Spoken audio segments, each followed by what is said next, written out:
आज हम बनाएंगे पनीर। इसके लिए हमने पनीर काट लिए हैं, टमाटर प्याज और लहसुन भी काट लिए हैं।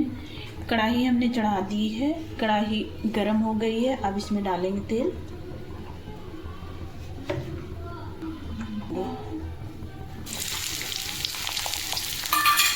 और लहसुन मिर्चा भी डाल देंगे, टमाटर भी डाल देंगे। अब हम इसे थोड़ी भूनेंगे।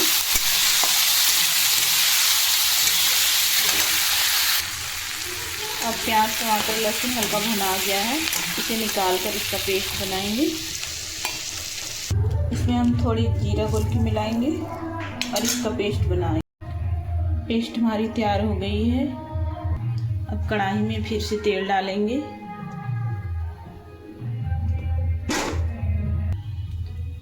तेल हमारी गर्म हो गई है। अब पनीर डाल के इसे फ्राई करेंगे।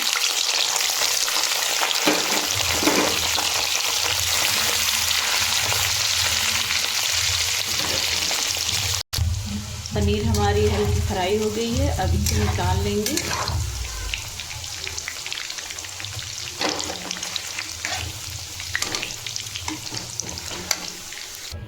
पनीर हम निकाल लिए हैं। अब कढ़ाई में डालेंगे खड़ा मसाला, थोड़ी प्याज भी डालेंगे। प्याज हमारी भुना गई है। जो पेस्ट बनाए थे हमने मसाला को वो डालेंगे। अब इसे हम भूनने देंगे, चलाते हुए भूनेंगे। अब हमारी मसाला भुना गई है। तेजपत्ता डालेंगे, स्वाद अनुसार नमक डालेंगे, हल्दी डालेंगे, पनीर मसाला डालेंगे।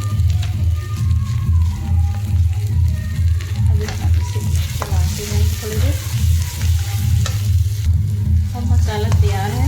ग्रेवी के लिए पानी डालेंगे।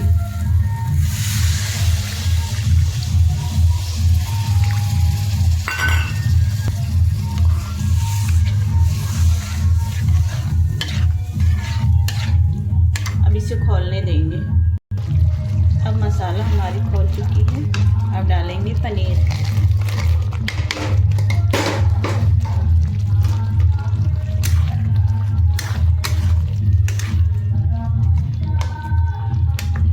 थोड़ी सी खोलने देंगे। हमारी पनीर बनके तैयार है। गैस ऑफ कर देंगे। ये हमारी पनीर लाजवाब बन गई है।